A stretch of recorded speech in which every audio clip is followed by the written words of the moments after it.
Good morning, YouTube. Muchísimo Eugene on a Saturday morning. Today, we're going to talk about being wary of the narcissist mousetrap. Being wary of the narcissist sob story mousetrap. Okay, I'll say it a third time. Be wary of the narcissist sob story / mousetrap.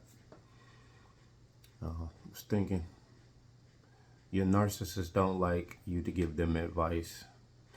Even when they give you the sob story,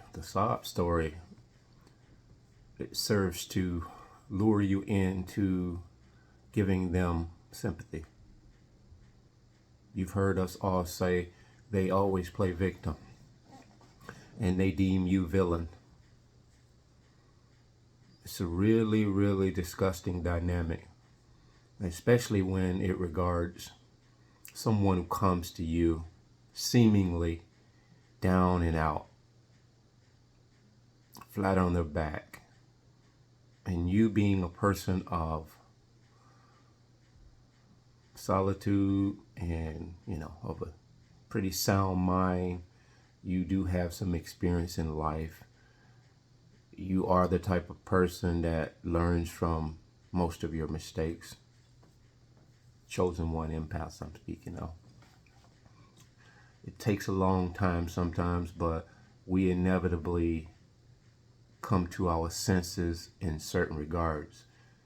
Not with the narcissist. They can continue to shoot their foot off, hit their hand, bang their own hand with the hammer and blame you, that type of thing. It's a mousetrap. It actually serves to lure you in. And now that we're healing and you're awakened to the Matrix 3D, some call it the fog, whatever words you want to use, but you've woken up to something that was not real.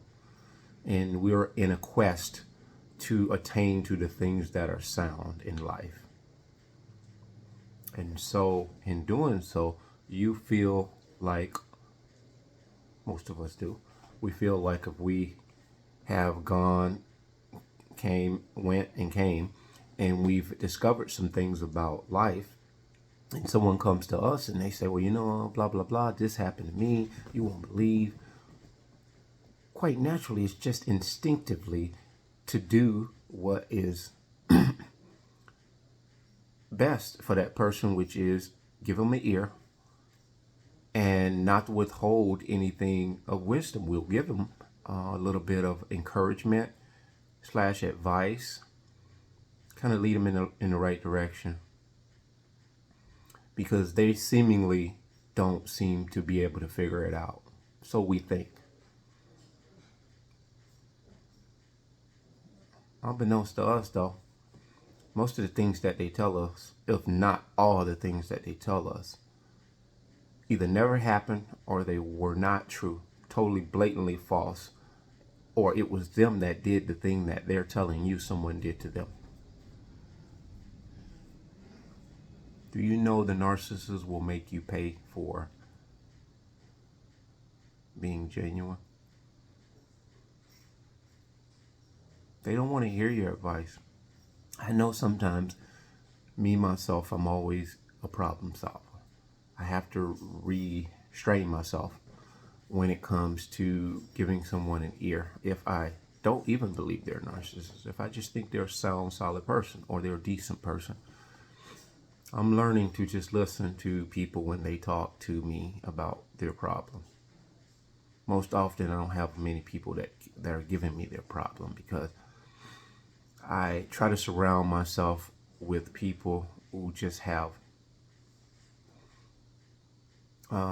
pretty decent lease on life, that may mention an issue, but they right way start talking in the fashion of, but hey, I'm gonna keep pushing. And that's the type of people you want around you. Not to say that you don't want to hear people's problems, because we all have problems, but you really want to be mindful of how much you invest your mental, emotional, and your social energy into these type of people. If it's always poor me, it will never end. I'm inspired by people that are doing not so much great things, but they're doing things that are progressively moving forward. You know, even in word, I may not have seen them in deed, but I can listen to them in word, and seemingly I can embrace what they're saying because it seems as though they're moving forward. They're talking in a positive way. So I'm willing to give that person the benefit of the doubt. Not to say that people who have a whole bunch of problems, I won't give them a benefit of the doubt too. But it's not soon after you give them that benefit of the doubt, you're going to be able to determine whether they're just very broken people or they're deceptive people. And that's what we're talking about with the narcissist. I'll give you an analogy as I always do. Tom and Jerry, Road Runner, Wile E. Coyote,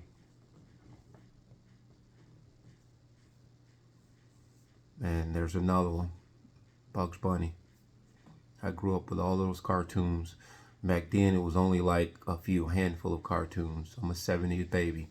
So you would wake up in the morning on Saturdays, and that's the only day that cartoons would play. And they would play almost, I think, until about noon.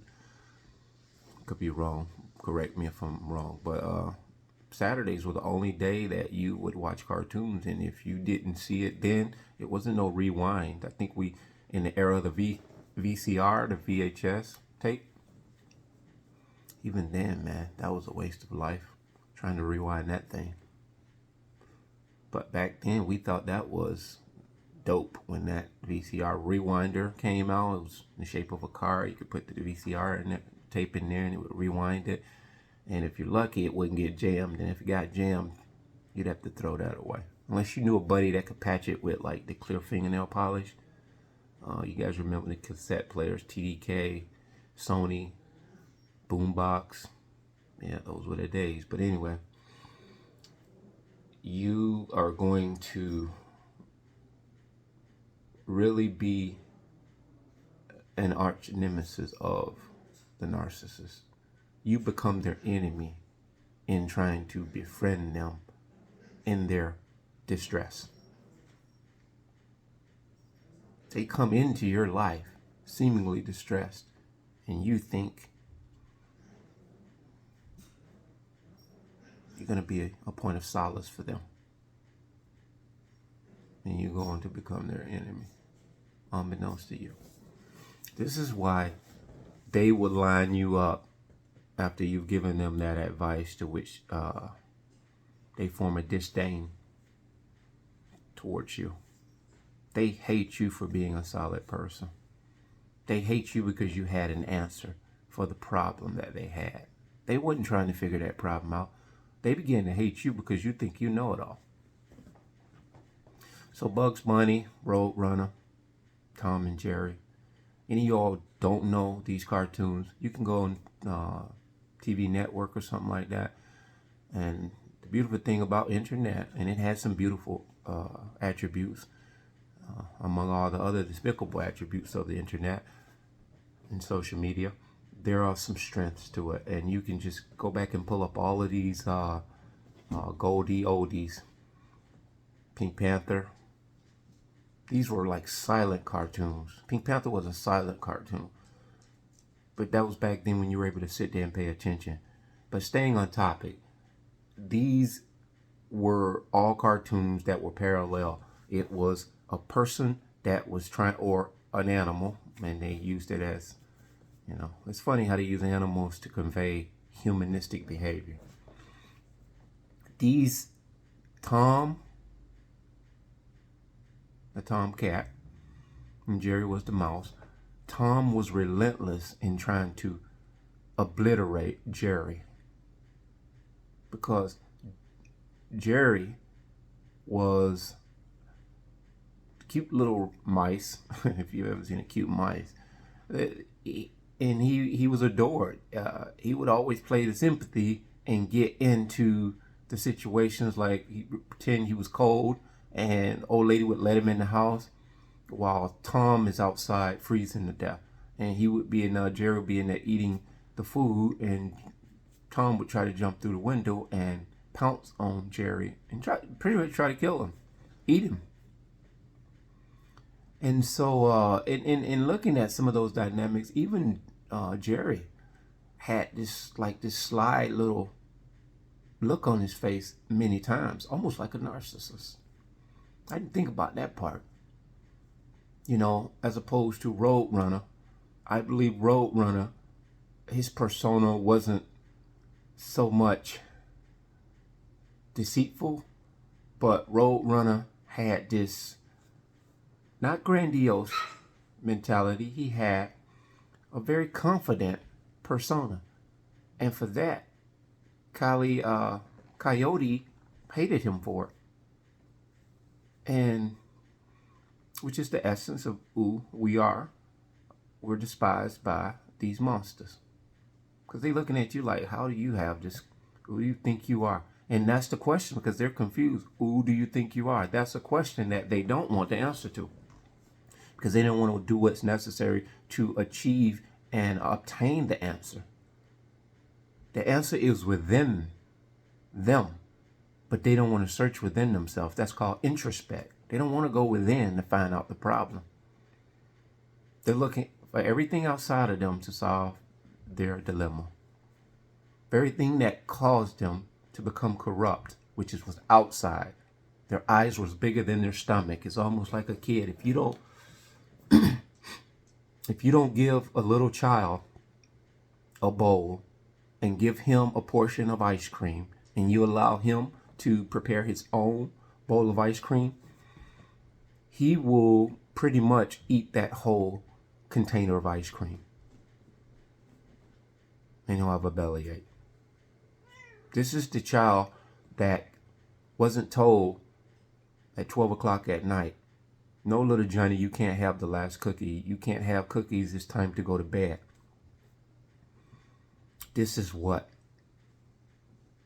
happened with the narcissist, and many other aspects and dynamics that played a part in that. That was just one example.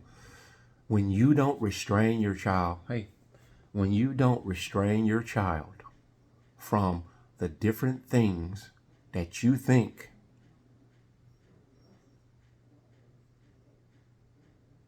are okay, because guess what? As an adult, you run guilt trips on yourself, almost like you did when you met the narcissist.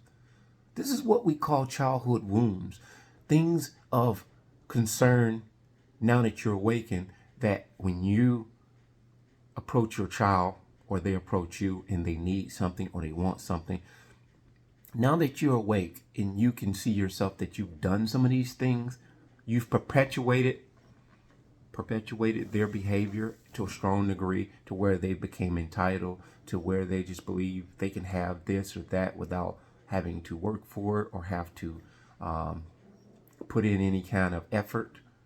You have an opportunity to turn that thing around. You don't have to continue to feel guilty that Johnny or Susan has been raised in this fashion or that fashion, and now they're 18 and you can't bring yourself to restrain from doing this for them or giving this to them. As long as you got breath in you and you're on this earth, you have an opportunity to change that. But you have to look within yourself and say, wow, what is about me? What is it about me that's undone, that I'm now beginning to understand and repair in my life by the grace of God, so that I can help raise my children, mentor my friends and loved ones, be a leader of my community in a different way, in a better way, that brings peace to me. Not in a way where I just always got to have a cheerleading squad. It's the inner peace that's going to cause you to approach life in a whole new way and to do things purely from the heart. I read one time, true character is who you are when no one's watching. It goes something like that. So, as always, I'm bouncing around, but collectively, this all goes hand in hand. Be wary of the narcissist sob story / mousetrap, because most of us probably don't use the old-fashioned mousetraps with the wood and the hinged clamp where it pretty much, you know, it's kind of unsightly to have to remove the trap and the mice, if you even have mice. I don't even think I haven't seen a mouse here. Well, maybe once in 13 years, 14 years of living here. My little baby here, Mia, brought me one. I don't know where she got it from. I haven't even seen a roach in this house. Pretty amazed, but there was a bed bug that the soon-to-be narcissist wife pretty much showed me one day, and I'm looking back at that as to that one's probably the one that came out her ass. But it was a guy that was coming in my house. I have surveillance camera footage of that. So it's pretty much, you know, when they bring in all of these atrocious type people and they're sleeping in your bed and sharing in your bed with other people, you gotta understand, it's most often they're dealing with a narcissist. They just don't know it. They're playing you, but they're getting played. And this person is jumping from bed to bed, almost like a shopping spree on a timer. You know, the price is right when you got like 2 minutes to put everything you can in that basket. That's how they running around with all kinds of people. And so you gotta know that not washing your ass and jumping from bed to bed and, you know, not doing the things you need to do sexually speaking, you open yourself up. So that was the first and the last bed bug I saw. And she took the bed bug with her. Birds of a feather flock together. So she took that with her, and I haven't seen a bed bug since I've lived here. But they're like bed bugs. Narcissists are like bed bugs. When you're done with them, you're not done with them. So not to get on a tangent with that, man, just be wary of the narcissist sob story / mousetrap. Yes.